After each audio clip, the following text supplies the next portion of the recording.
at the moment. And And we thought it's moments, wise. some beautiful moments and some really down moments, and how they held it together. And it was a ball of tears. It was. Well, I mean, this particular person that we have in the studio with us is one woman that is phenomenal, has an incredible personality, and has done so much for the industry that she's in, the media industry. She's incredibly insightful, and she has made quite a tremendous mark in the industry. She was a presenter, she was editor-in-chief for a broadcaster. Today's woman as a show today is dedicated to her. Yes. Because she is today's woman. I'm talking about none other than Mrs. Adesuwa Oyenokwe. A round of applause. You are beautiful just the way You are. are beautiful. And that's the essence of life, I find, at the end of the day. I mean, I was trying to... Sorry, guys. problem I'm a talker. I was trying to decide what to wear. I didn't think about what I was going to wear. But I wanted to be comfortable. So I said, you know what? I'm just going to wear a free dress. And then I found that my hair was in all back. I'm like, do they have cameras in their studio? I said, well, the truth is, I mean, at my age, people would know that, you know. But She's really not about that. She's been there, done But I that. also must respect, you know, I mean, I shouldn't just show up anyhow. So I said, you know what, just take a little scarf. Fortunately, the bag I have slung around my neck always has a scarf. So just tie your hair and look like at least you tried. Mama. You know what I mean?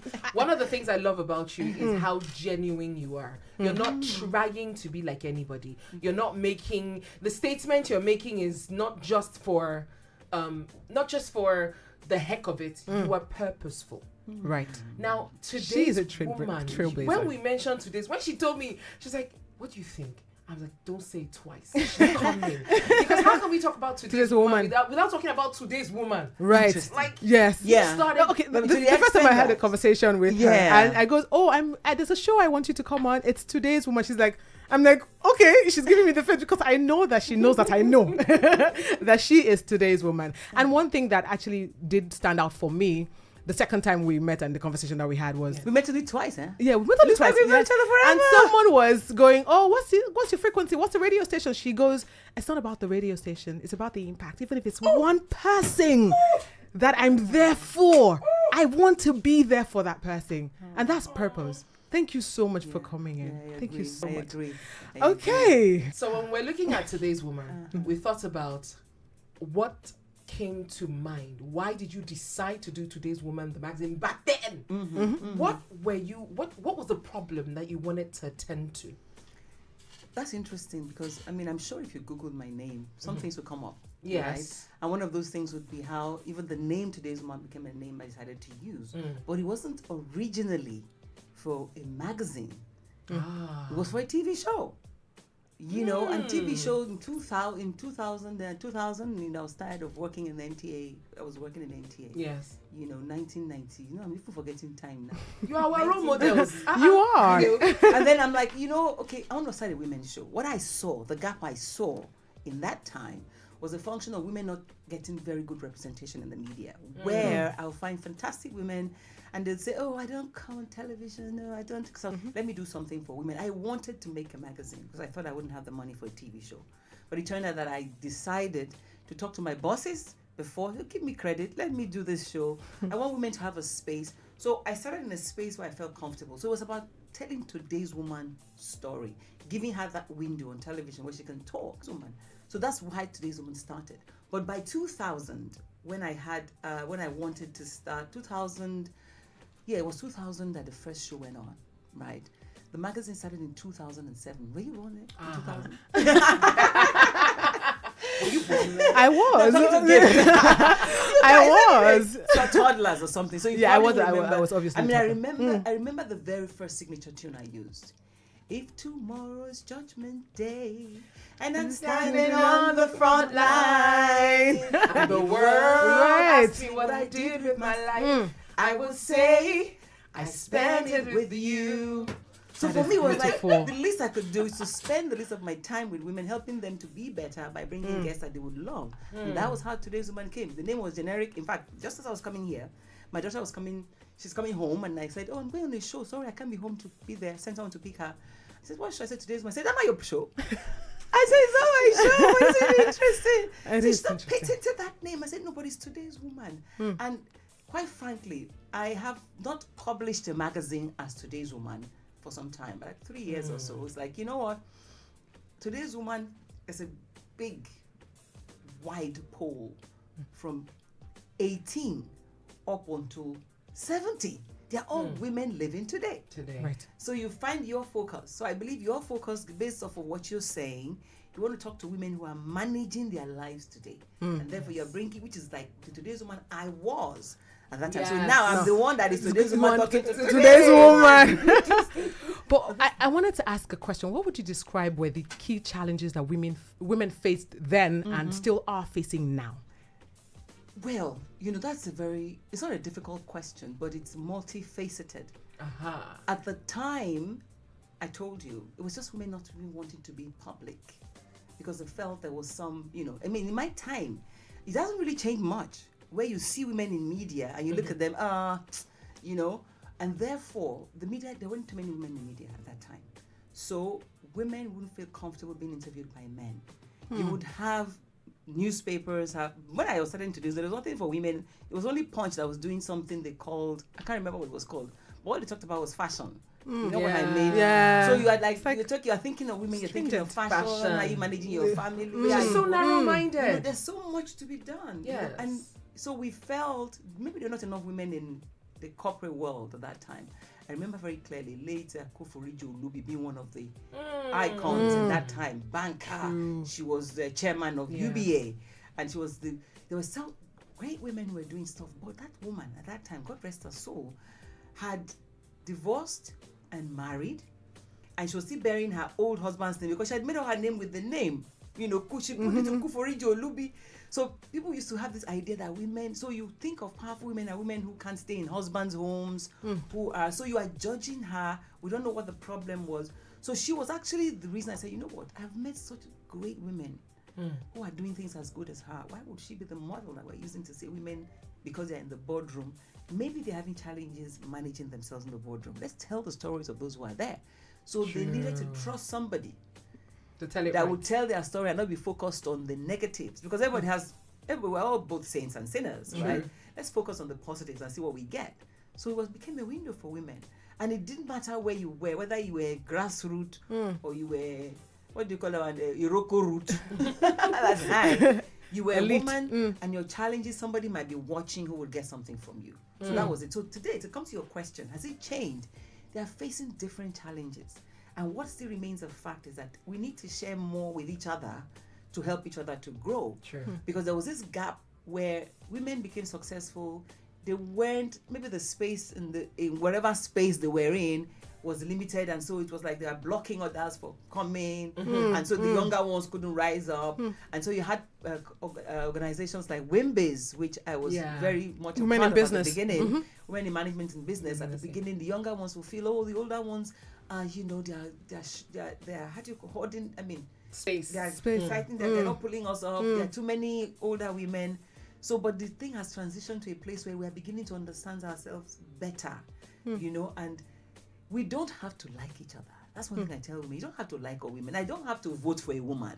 True. I don't have to, but if I would rather a woman have the opportunity to be able to stand in places that men right. So would because stand. people say, oh, why didn't women vote for themselves? Why don't I say, look, because you are a woman doesn't mean I'll just vote for you. Yes. You have to be credible. You have to be credible. So the idea is, how do we get credible women to get into the political space that will begin to vote for them? So that's, I mean, so I don't know if you answered your question. Oh, no, it definitely challenges have matters. evolved. Yeah. But we need I'm wondering about the young woman in Nigeria today, as opposed to the young woman in Nigeria when time. you started, you know, today's woman. What do you think still really bothers you about the young that you wish they knew better? Self-awareness, right? I've seen that self-awareness has evolved into something I don't even recognize anymore. I have 3 daughters who are over, you know, my first two, 38, 35. Then I have a 26 and a 21. So I have them in, God has blessed me, giving me the whole gamut. You know what I mean? So I think what I find is empowerment has been mistaken for, we're different, we're not men. True. And so in Very the, true. In Thank the effort to be empowered, there's a new generation of men that are coming up that I call themselves, what do you call themselves now? they believe women are scum. Women, because women are so empowered. Andrew Tate was one of the Yes, Yes, she of these that, masculine yes. men. So Toxic Chauvinism. masculinity. yeah, but Yeah. you know, but he's making points that we cannot ignore. It means that we're creating women who are making men feel like we want to do without them. They're needed, right? And I find it. I say I don't know if I was young in this time. And I have a husband who's still alive, so I see the dynamics of, is my empowerment threatening to my partner or to the men around me? Am I giving up my femininity because I want to be masculine, right? And therefore, am I making the kind of decisions that, which for me, ultimately, would destroy the family? Because if man and woman, for me, family still means man and woman. True. If man and woman don't come together to have children, where will the None world of go? us were It's a here. necessity. Exactly. So we must understand and work with each other. A woman wasn't working out in the past, but now she is. So it's dynamics. I don't know how they are managing those dynamics. So let me throw a cog in the wheel. Sorry to interrupt you on this topic, because it's such an apt topic. It's the fact that if we look at it in today's world, there seem to be a lot of women that have taken up manly roles, not by choice. There, I see a lot of women who are breadwinning and taking all these responsibilities. Do you think that could be a reason for which this is happening? The beauty of this is, I have decided, and I'm putting it in public, I'm going to do a research, because when we talk without data, it doesn't make sense to people. True. I'm doing a research. I don't know which university I'm going to partner. Maybe that's my opportunity to get my PhD or something. Y'all listening? Right. Y'all listening? You know, to go and examine how have we processed empowerment and how has it affected our homes. Because I can tell you I've heard a lot of stories that I've shared and I've not shared. There's one story of a woman who her husband she was the breadwinner. And she was not a breadwinner like going to one office and earning big money. She was just a caterer, simple caterer, but bringing all the bacon in. And then the man is home drinking beer, according to her, you know. And then she comes home one day and the son hasn't done his homework. And she's asking him, my dear, is it my job to be doing homework? Is it my job?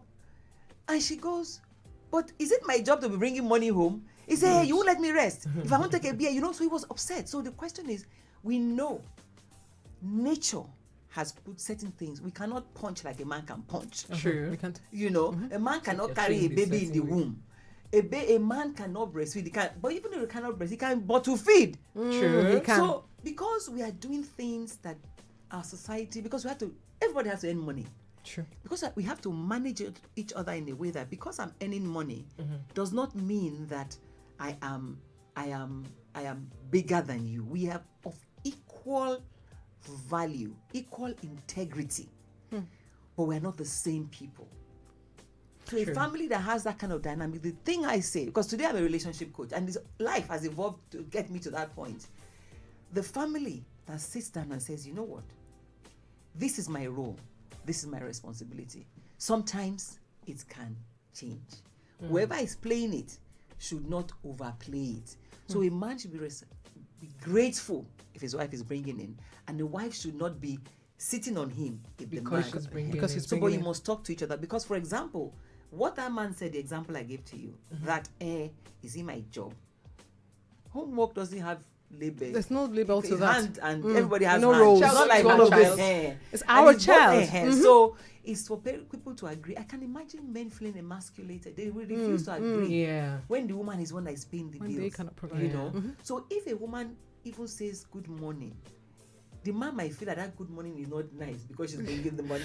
So Yeah, it's so delicate it's- waters. Do you think it's them and the feeling or the emotion or the way that a woman may have seemed to say the good morning in this case? No, but what I'm telling you is that he will hear it the way he wants to hear it. Okay. You know, because we hear, so the responsibility, it becomes a higher responsibility for the person who's speaking. I'm a communications trainer. Right. Communication is only complete when what you meant to say is what the person you're telling has understood. That's why we have feedback. Decoder, feedback. Absolutely. Yes. Yeah. That's Communication. why we had feedback. Yes. So feedback is, if my husband responds to my good morning in a way, I say, honey, what's the problem? Instead of me to respond back with, why are you talking like this? So we must always get ourselves That's on so the same interesting. page. Yes, What's the problem? Why are you Why talking like this? The two different messages. That is so apt. So you talked about equality. Equity. Well, let me just use equity. Equity. Would you describe yourself as a feminist?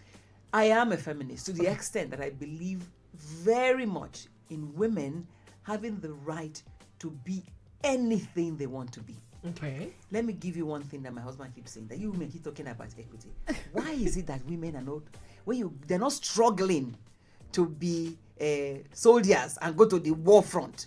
They are not struggling to be the jobs that are difficult, to go and be people who dig gutters and things like that. They are struggling for those office jobs, So I said, it doesn't matter. If a woman wants to be a soldier, she shouldn't be stopped. Even if you feel that how can she deal with this work? And in the army, there are all kinds of rules. True. But if she wants to be combatant, you don't stop her. She has decided that she wants to do this. Does she meet the requirements? Let her go. So, I think that what has happened now is that women are more empowered. Men are trying to process that whole empowerment. And so we're talking over and above each other's heads. No one's really listening to understand. Active listening. So we're deciding women are horrible. How many, the biggest story among men are DNA. The woman is messing around. You find this. I say, who are the men messing around? It's women from time. It's not news. When you say men are running around, it's not women they're running with. So what's new now? Because we are making it public, we can hear it. Oh my goodness, time is not our friend. I know. Never our friend. Never. I know we have to wrap up. I think we have do the same want to question. know- I have a feeling we have the same question. Okay, What And would I have she- 2 minutes to answer. Okay. What would you tell today's woman? You do have the same question with me, sister. How long have you worked together? 1 week. Are you already sisters? What I'll tell today's woman is, you know what? You are a woman. You have been created as a woman with special abilities, right? And you will live in a world that has men. And therefore, the onus is on you to try and understand the men, but you first understand yourself. Right. Understand yourself. What is special about you? And do it right. So that's my message for today's woman. Understand yourself. What is your anchor? What do you believe in? Where do you want to go? And live with everybody around you, knowing that everything that you do has impact. Impact is accident like this. That can be impact. You can destroy. Or, Thank Let you. me just, in case you guys don't know, I love this woman. I love you too. You think you love her? Listen, I love her. We cannot argue this on air. We but- definitely can. But thank you so much, ma'am, Thank for you so gracing much, us with your Mama. presence. Today's woman, Adesua Onyenokwe. Thank And you. you got the name right. My goodness. You hardly know how to sound that name. Well We should give done. her a special round of applause. Yes, a again. round of applause. Yes, there we go. Thank you for being Thank a part you of our so show. much. We've Thank you been so so much. excited to have you today. We'll be here again tomorrow morning at 6 a.m. Yes. It's the Gifted Goddess. And Choma BBB. All right, we're heading over to the switch. The guys are here.